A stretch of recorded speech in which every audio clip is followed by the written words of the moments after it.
बाली नगर नाम का एक गांव था। वहाँ हमेशा झगड़े, लड़ाई और गांव के लोगों में अनबन हुआ करती थी। ये गुरजोत भी ना आने दो उसे बस, उसकी खैर नहीं। उसके खेत का सारा पानी मेरे खेत में भरा हुआ है। मेरी आलू की खेती अगर थोड़ी भी खराब हुई ना तो उसकी खैर नहीं। दूसरी तरफ गुरजोत अपनी ही धुन में गुनगुनाते हुए वहाँ से आ रहा था। ला ला ला ला ला ला ला ला ला ला, मैं हीरो बनूंगा, मारूंगा ठुमका, इससे जल जल के जलोगे तुम तिनका। हा, अरे वाह, मैं तो एक अच्छा गायक भी हूँ। अबे ओ गायक, ये देखो तुम्हारे खेत का सारा पानी मेरे खेत में आ रहा है। जल्दी से जाकर अपना मोटर बंद करो, तुम्हारा खेत तो पहले ही भर चुका है। लेकिन मैंने तो कोई भी पानी नहीं खोला, मेरा मोटर तो बिगड़ा हुआ है। तो ये पानी कहाँ से आ रहा है खेत में? मुझे तो कुछ समझ में ही नहीं आ रहा। ये तो तुम्हारा काम है पता लगाना। मैं तो अपना खानदानी रेस्टोरेंट खोलने जा रहा हूँ। अब क्या करें, तुम्हारे पिताजी हैं ही बावर्ची। मेरे पिताजी को देखो, वो कितने बड़े जज हैं, उनकी लोग कितनी इज्जत करते हैं। और एक तुम और तुम्हारे पिताजी हैं। लोगों के आसपास से भी अगर निकल जाए ना तो उनमें से बदबू आने लगती है। छी छी छी छी छी। गुरजोत प्रथम की बात सुनकर गुस्से से वहाँ से चला गया और जाकर अपने छोटे से रेस्टोरेंट का काम करने लगा। अरे क्या हुआ बेटा, आज तुम इतने गुस्से में क्यों हो? आज फिर किसी से बहस हो गई क्या? हाँ हो गई। आपके परम मित्र प्रेमानंद जी के बेटे प्रथम से। अपने पिताजी की नौकरी का कितना घमंड दिखाता है वो। ये बात मुझे बिल्कुल पसंद नहीं आती। बेटा, वो जिस मुकाम पर है उसके लिए तुम मेहनत करो और तुम भी हासिल कर लो। मैंने कितनी बार समझाया है कि किसी की बातों का बुरा नहीं मानते। हमेशा एक कान से सुनो और दूसरे कान से निकाल दो। ठीक कहा पिताजी आपने। मैं भी एक अच्छा वकील बनकर आपको दिखाऊंगा। एक तरफ गुरजोत कड़ी मेहनत और परिश्रम करके वकील बनने की चाह को लेकर आगे बढ़ रहा था। दूसरी तरफ प्रेमानंद जी, जो कि काबिल और सफल जज थे। उनका बेटा प्रथम कामचोर और बहुत ही अकड़ू था। माय लॉर्ड, इस मुजरिम ने इस पाप भरी दुनिया में भी समोसे चुराए हैं।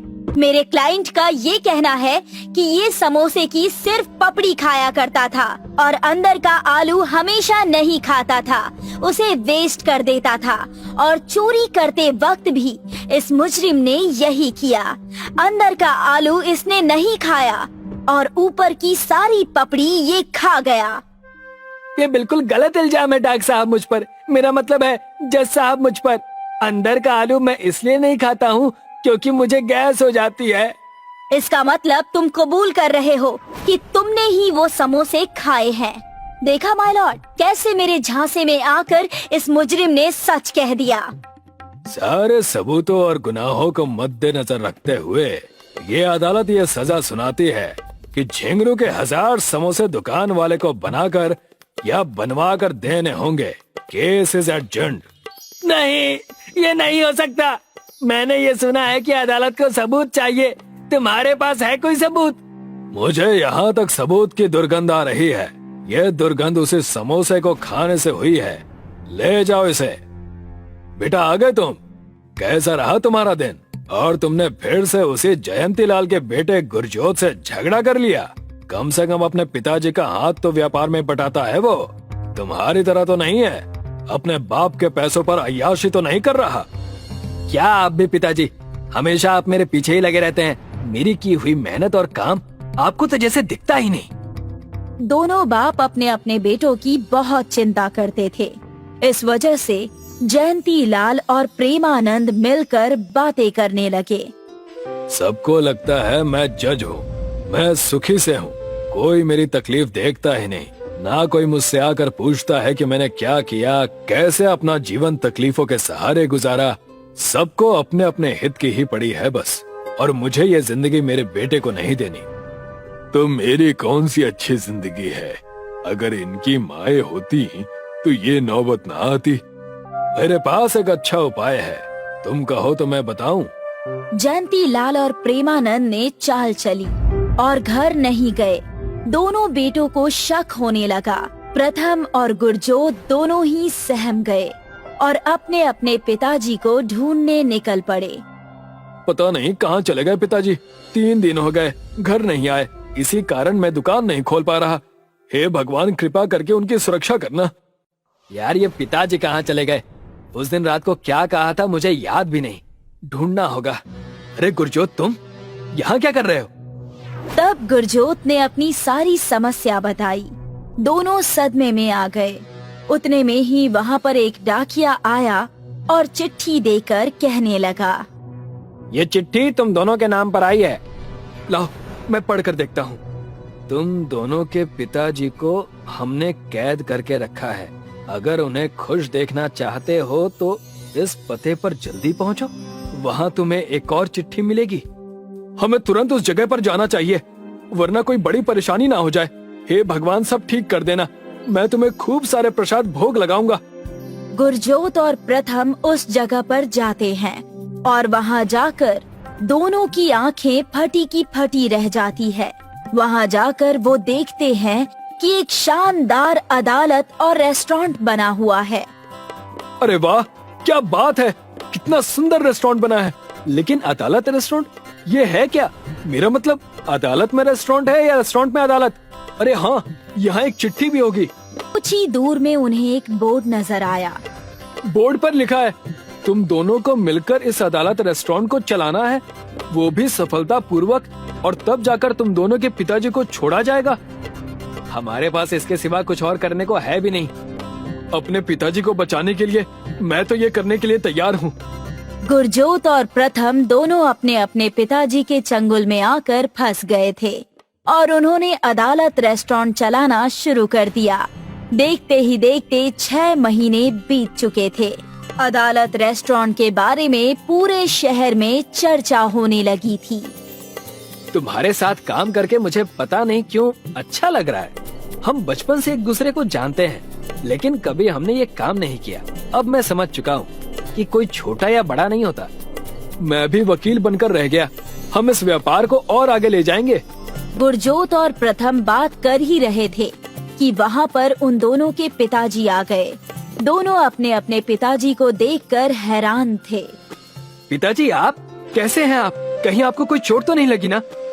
मैं बिल्कुल ठीक हूँ, बल्कि हमने ही ये साजिश रची थी और हमने इन 6 महीनों में कई सारे तीर्थ किए। ये प्रसाद अगर तुम अदालत रेस्टोरेंट के खाने में मिलाओगे तो वो 2 गुना ज्यादा चलेगी। ये एक दिव्य शक्तियों वाला प्रसाद है, जादुई प्रसाद। हम बिल्कुल ऐसा ही करेंगे पिताजी। सब कुछ अच्छा हो ही रहा था कि वहाँ पर कुछ डाकू आ गए। पिताजी, अब ये कैसा मजाक है? इन डाकुओं ने हमें क्यों घेरा हुआ है? कहीं आपके नाटक का ये भी तो कोई हिस्सा नहीं है ना? कोई मजाक नहीं है बेटा, मैं भी इन्हें नहीं जानता। चपड़ चपड़ बंद करो और मेरी बात सुनो। तुमने ही मुझे 20 साल की सजा दी थी, इसीलिए मैं तुम्हें छोड़ूंगा नहीं। हाँ, बड़ा जज बनते हो ना? यहाँ हलवाई बने हो, कलाकार हो क्या? तुम सब ऐसा नहीं कर सकते। तुमने पाप किया, इसीलिए उन्होंने तुम्हें सजा दी। अबे पिल्ले, तुम मुझे सिखाएगा क्या करना है क्या नहीं? दफा हो जाए यहाँ से। डाकू और दोनों लड़के बहस कर ही रहे थे कि जयंती लाल ने अपने बैग से लाल मिर्च निकाली और अपने हाथों को पंखे की दिशा में घुमा दी। पंखा इतनी तेज चला। मम्मी, बचाओ बचाओ! ये क्या कर दिया? मेरी आंखें जल रही हैं। हे भगवान! तब तक प्रथम और गुरजोत ने उन्हें पुलिस के हवाले कर दिया। अब से तुम दोनों हंसी खुशी रहना, मिलजुल कर, और ऐसे ही डट कर सबका सामना करना। इस घटना के बाद दोनों बहुत ही खुशी खुशी रहने लगे और अपनी जिंदगी सुख से बिताने लगे। लाजपुर नाम का एक गांव था, जहां राकेश नाम का एक ऑमलेट बेचने वाला रहता था। राकेश अपने ठेले पर ऑमलेट और उबले हुए अंडे बेचता था। राकेश की गोल मटोल आकृति और अंडे का धंधा होने के कारण गांव के लोग उसे मजाक में अंडा कहकर बुलाते थे। अंडा भैया, जरा 2 ऑमलेट और 2 उबले हुए अंडे लगा देना। धर्मपाल भाई, बस अभी 2 मिनट में लगाता हूँ। ये बताओ, तुम्हारी बहू की तबीयत अब कैसी है? बुखार उतर गया या नहीं? हाँ, पिछले कुछ दिनों से थोड़ा आराम तो है। मुझे तो ये भी नहीं पता कि असलियत में बीमार है या बीमारी का नाटक कर रही है। इन पत्नियों का कोई भरोसा नहीं अंडा भाई। राकेश के मिलनसार व्यवहार के कारण लोग उसकी दुकान पर अंडे खाना पसंद करते थे। राकेश ठंडी के दिनों में अच्छी कमाई कर लेता था। रात में घर लौटने से पहले वह अपनी पत्नी के लिए एक विशेष ऑमलेट जरूर बनाता था। नंदिनी, लो, सबसे अंत में प्यार से बनाया गया ऑमलेट सिर्फ तुम्हारे लिए। थैंक यू अंडा जी। अब कम से कम तुम तो मेरे नाम का मजाक मत बनाओ।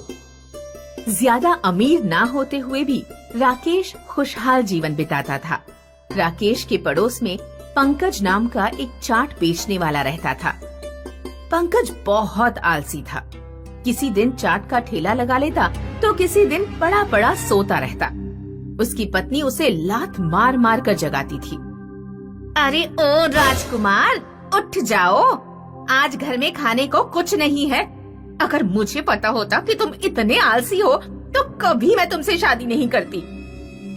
पंकज अगर नहीं उठता तो उसकी पत्नी उसके मुंह पर भैंस का गोबर डाल देती थी, क्योंकि मुंह धोने के बहाने तो तुम उठ भी जाओगे, वैसे तो उठने वाले नहीं हो। जरा अपने पड़ोसी अंडा भैया को देखो, मात्र ऑमलेट बेच बेच कर ही घर संभलवा लिया। हमारा घर अभी भी वैसा ही खस्ता हाल है। अभी जब बरसात आएगी तो लिंटर टपकने लगेगा, फिर तुम्हें ही पानी के नीचे सुलाऊंगी। पंकज राकेश के सामने ही अपना चाट का ठेला खड़ा करता है।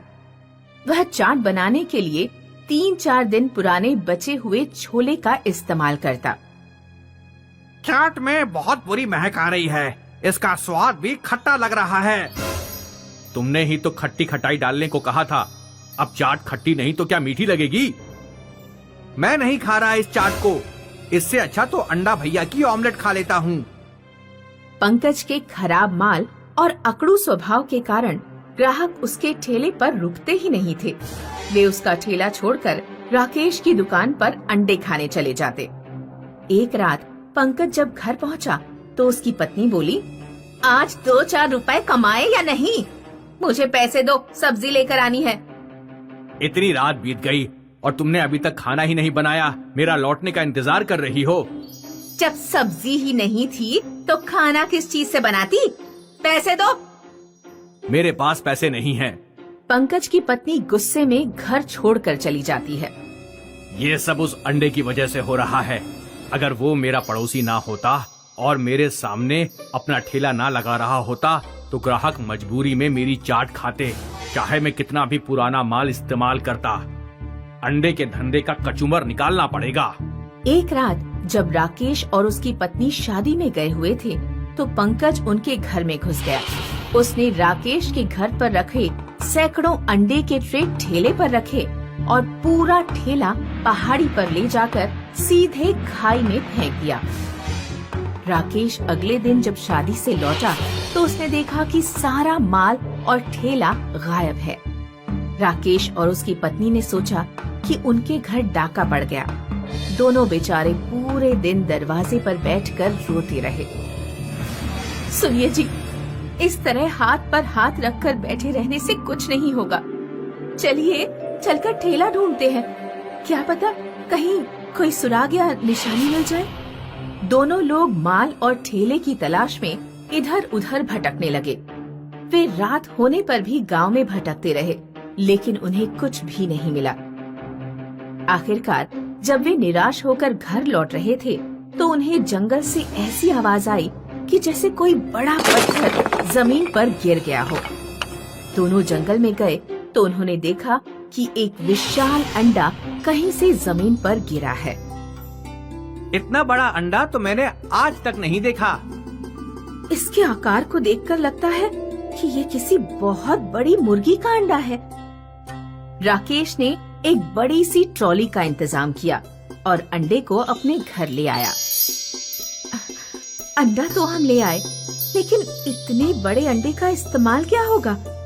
अगर इसे तोड़ा गया तो इसका सारा तरल बाहर निकल आएगा। इसे पूरा तोड़ना बेवकूफी होगी। राकेश सीढ़ी से अंडे के ऊपर चढ़ा। और उसने छेनी और हथौड़े से अंडे में एक छोटा सा छेद किया।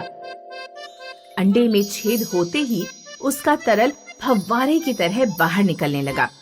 राकेश ने अंडे पर एक पाइप और टंकी लगा दी। पाइप और टंकी के सहारे से अंडे का तरल जरूरत के हिसाब से बाहर निकाला जा सकता था। राकेश ने दोबारा अपना धंधा शुरू किया। दूर दूर गांव के लोग इतने बड़े अंडे का ऑमलेट खाने के लिए आने लगे। राकेश का मुनाफा पहले से भी 2 गुना हो गया। लोग अंडा खाने नहीं बल्कि देखने भी आते थे।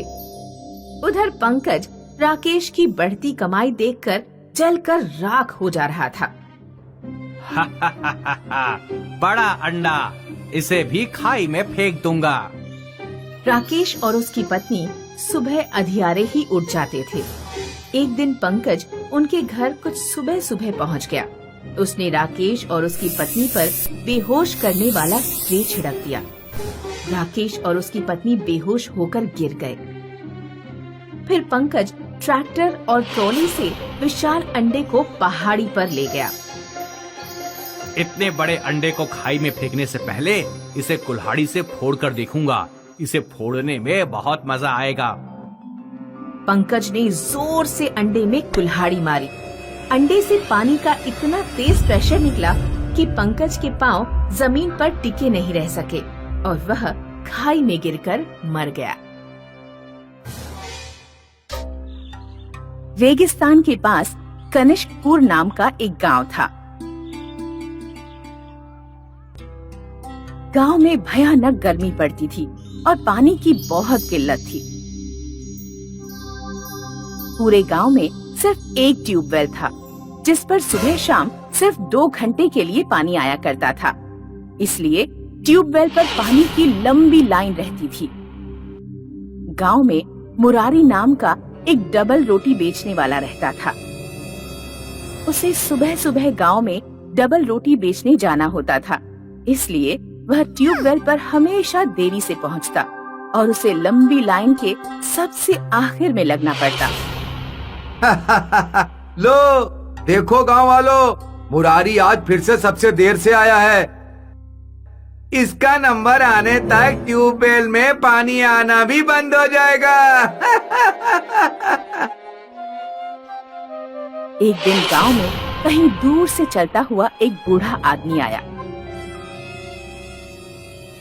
उसके सफेद बाल और चेहरे की झुर्रियां बता रही थी कि उसकी उम्र 100 से ऊपर है। बूढ़ा आदमी पसीने से तरबदर और गर्मी से बेहाल था। उसने ट्यूबवेल पर लाइन में खड़े लोगों को देखा। गांव का एक आदमी ट्यूबवेल से मटका भरकर ला रहा था। बूढ़े आदमी ने उससे पानी मांगा। बेटा, जरा 2 घूंट पानी पिला दोगे? बहुत प्यास लग रही है। नहीं बाबा, मैं सुबह 4 बजे से लाइन में लगा हूँ। बड़ी मुश्किल से पानी मिल पाया है। मेरे घर पर सब प्यासे हैं। बूढ़े आदमी ने दूसरे आदमी से पानी मांगा। उसने भी पानी देने से इनकार कर दिया। जितने भी लोग ट्यूबवेल से पानी का मटका भरकर लाते, बूढ़ा आदमी उनसे पानी मांगता, लेकिन सभी ने बूढ़े आदमी को पानी की किल्लत के बारे में बताया और पानी देने से इनकार कर दिया। मुरारी की हमेशा की तरह सबसे अंत में ट्यूबवेल पर पानी भरने की बारी आई। मुरारी का मटका 1/3 ही भर पाया कि तभी ट्यूबवेल का पानी चला गया। लगता है आज इतने से ही संतुष्टि करनी पड़ेगी। मुरारी जब मटका लेकर लौटने लगा तो बूढ़े आदमी ने उससे भी पानी मांगा। बेटा, क्या 2 घूंट पानी पिला दोगे? बहुत प्यास लग रही है। मुरारी ने बूढ़े की आंखों में देखा तो उसे दया आ गई। उसने अपना घड़ा बूढ़े को दे दिया। बूढ़े आदमी ने घड़े से पानी अपने मुंह में डाला और वह सारा पानी पी गया। बूढ़े ने मुरारी को खाली घड़ा पकड़ाया, ढेर सारी दुआएं दी और चला गया। मुरारी जब घर पहुंचा तो उसकी पत्नी बोली, पानी इधर ले आओ, मुझे सब्जी बनानी है। आज पानी नहीं है। मुरारी ने पत्नी को सारी बात बताई। गांव वाले ठीक कहते हैं, तुम वास्तव में महामूर्ख हो। सारा पानी उस बूढ़े को दे आए, अब मैं सब्जी कैसे बनाऊं? वो बहुत प्यासा था। अगर मैं उसे पानी नहीं देता तो मैं खुद को माफ नहीं कर पाता। आज सब्जी रहने दो, सलाद खाकर ही काम चला लेंगे। अगले दिन मुरारी मटका लेकर ट्यूबवेल पहुंचा। सब लोग पानी लेकर जा चुके थे। मुरारी ने हमेशा की तरह सबसे अंत में पानी भरा। मुरारी के मटके में ट्यूबवेल से पानी की जगह सोना गिरने लगा। उसका पूरा मटका सोने से भर गया। मुरारी मटका लेकर भागता हुआ घर पहुंचा। उसकी पत्नी भी दौड़ती हुई उसकी तरफ चली आ रही थी। मुझे तुम्हें कुछ दिखाना है। ये देखो, ट्यूबवेल ने मेरा घड़ा सोने से भर दिया। मैं भी तुम्हें कुछ दिखाना चाहती हूँ, घर चलो। मुरारी ने देखा कि उसके घर पर रखे सारे खाली घड़े पानी से भर चुके हैं। मुरारी समझ गया कि यह सब उस बूढ़े आदमी के आशीर्वाद से हुआ है। पानी और धन संपत्ति को हम अकेले नहीं रखेंगे, इसे हम दूसरों को भी बांटेंगे। मुरारी ने गांव के लोगों को अपना पानी बांटा और गरीब लोगों को कुछ सोना भी दिया। गांव के मुखिया को जब ये बात पता लगी कि ट्यूबवेल सोना दे रहा है, मुरारी सबसे अंत में मटका भरता है, इसलिए शायद ट्यूबवेल उसे सोना देता है। मैं भी अपना पानी सबसे अंत में भरूंगा। मुखिया सुबह अंधेरे ही लाइन पर लग गया। अरे मुखिया जी, आज आप लाइन में क्यों लगे हैं? आपको तो बिना लाइन में लगे पानी भरने का अधिकार है। जाइए और पानी ले आइए। नहीं, आज से मैं भी लाइन में लगकर ही पानी लूंगा। लगातार 4 घंटे खड़े रहने के कारण मुखिया के पैर दर्द करने लगे, लेकिन सोना पाने के लिए वह खड़ा रहा। अंत में जब उसने अपना मटका भरा तो ट्यूबवेल से उसके मटके में सिर्फ कुछ बूंद पानी गिरा। सोना कहाँ है? इतनी देर में लाइन में खड़ा रहा सिर्फ इसलिए कि मुझे सोना मिल सके, और इस ट्यूबवेल ने मुझे सिर्फ पानी की कुछ बूंदें दी। लगता है ट्यूबवेल में कोई जादू नहीं, जादू जरूर मुरारी के मटके में होगा। मुखिया मुरारी के घर गया और मुरारी से बोला, अरे मुरारी भाई, सब ठीक ठाक तो है? हाँ चाचा, आपकी दुआ से सब कुछ अच्छा है। मुझे जरा कुछ देर के लिए वो मटका दे दोगे जिसमें तुम ट्यूबवेल से पानी भर कर लाते हो? हाँ हाँ चाचा, क्यों नहीं। निर्मला, जरा मटका ले आना। मुखिया इस बार मुरारी का मटका लेकर ट्यूबवेल पर पहुंचा। उसने मटका भरा, लेकिन अब भी ट्यूबवेल से सोना नहीं निकला। मुखिया ने गुस्से से मटका जमीन पर पटक कर तोड़ दिया और ट्यूबवेल भी तोड़ने लगा। गांव के एक आदमी ने ये सब देखा और वह शोर मचाने लगा। अरे गांव वालों सुनो, लगता है हमारा मुखिया पागल हो गया है। वो ट्यूबवेल तोड़ रहा है। अगर ट्यूबवेल टूट गया तो हम सब प्यास से मर जाएंगे। गांव वाले ट्यूबवेल पर पहुंच गए और उन्होंने मुखिया को पकड़कर ट्यूबवेल से दूर कर दिया। मुझे सोना चाहिए, सोना। इस ट्यूबवेल ने मुरारी को सोना दिया है, तो मुझे भी सोना जरूर मिलना चाहिए। आखिर मैं इस गांव का मुखिया हूँ। मुखिया जी, मुझे ट्यूबवेल ने सोना नहीं दिया। ये सब तो एक बूढ़े आदमी के आशीर्वाद से हुआ है, जिसे मैंने पानी पिलाया था। मुखिया जी, आज से आप हमारे मुखिया नहीं हैं। हम सब अपनी सहमति से मुरारी को गांव का मुखिया चुनते हैं। इस तरह सिर्फ एक अच्छा काम करने के कारण मुरारी की पूरी जिंदगी बदल गई और वह खुशहाल जीवन बिताने लगा।